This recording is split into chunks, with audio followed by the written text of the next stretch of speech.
बच्चों, how are you? Hope you all are well and doing well.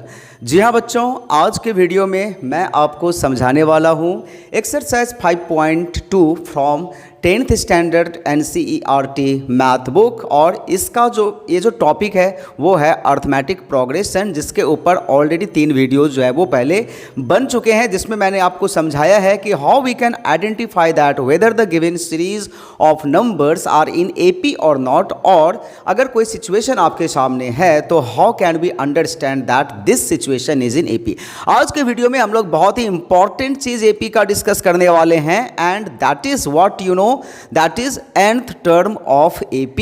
यानी कि इसका मतलब ये हुआ कि किसी भी AP का अगर वो AP में है तो आप nth टर्म यानी कि 5th 6th 9th 50th या 100th 1000 1 लाख टर्म तक भी अगर आपसे पूछा जाए तो आप निकाल सकते हैं। मतलब नहीं समझे ना, मैं आपको समझाता हूँ। मान लीजिए कि AP है आपका 2 4 6 8 10 dot dot dot dot dot.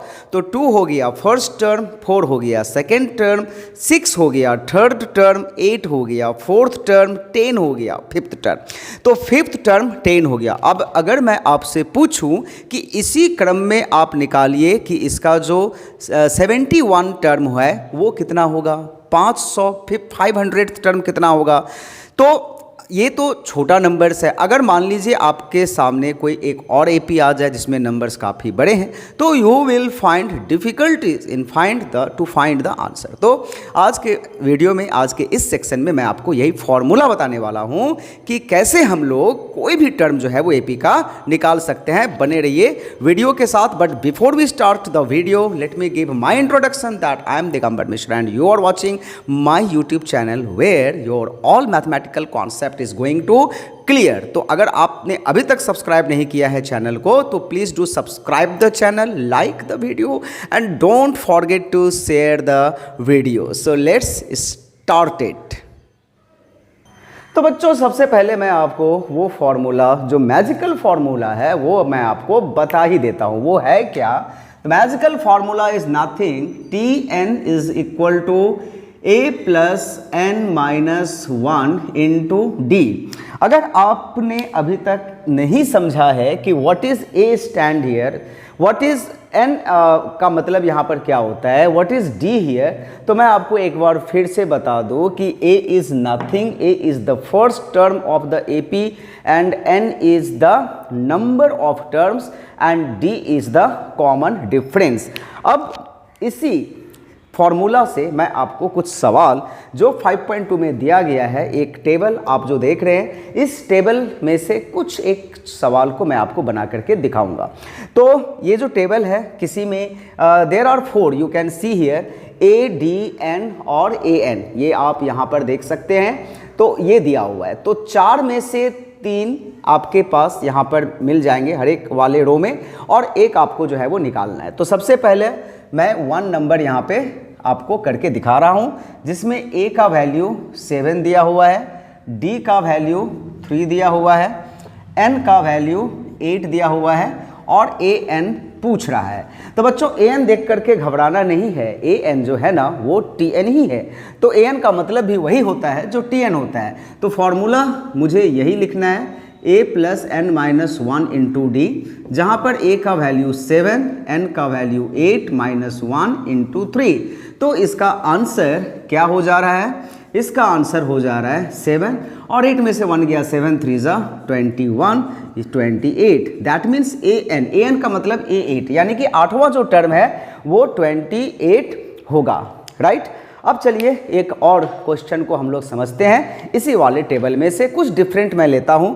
तो डिफरेंट लेने में मैं यहाँ पर एक नेगेटिव जो है नंबर 4 वो मैं आपको करके दिखा रहा हूं, जिसमें A का वैल्यू है -18.9, D का वैल्यू है 2.5 और इसमें आपको n जो है वो निकालना है, पूछ रहा है, और AN जो दिया हुआ है वो दिया हुआ है 3.6। तो देखिए 4 में से 3 जो है वो दिया हुआ है और आपसे 1 पूछ रहा है। तो आइए फॉर्मूला हम लोग यही यूज करने वाले हैं। वी नो दैट यहाँ पर मैं एक लाइन यहाँ पर लिख सकता हूँ और आप भी लिख सकते हैं कि Tn या फिर An आप इसको बोल सकते हैं a plus N minus 1 into D. तो ये फॉर्मूला वाला सेक्शन अपना कंप्लीट हो गया। सेकंड में हम लोग क्या करेंगे, सबके वैल्यू को पुट कीजिए, an या फिर Tn, इसको Tn भी हम लोग बोलते हैं।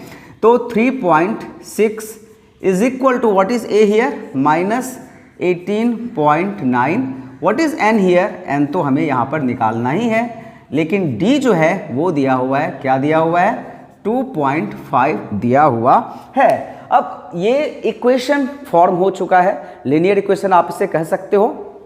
अभी हमें लीनियर इक्वेशन वाले कॉन्सेप्ट को यूज करके n के वैल्यू को फाइंड कर देना है। तो how we can do that, तो चलिए मैं आपको यहाँ पर सिखाता हूँ।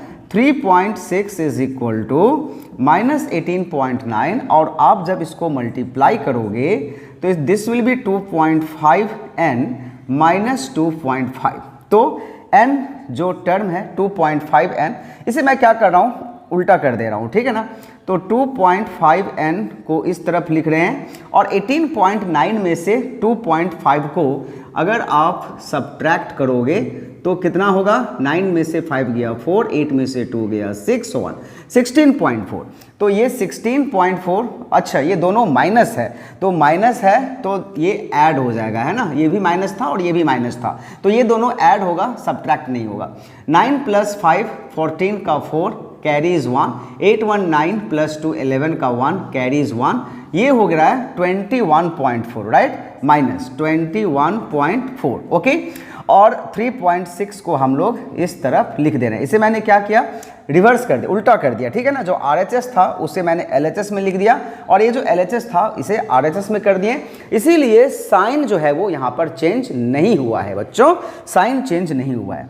तो अब क्या करेंगे, 2.5n है और 3.6 हो गया और ये जो माइनस 21.4 है वो इस तरफ आने के बाद प्लस 21.4 बन जाएगा।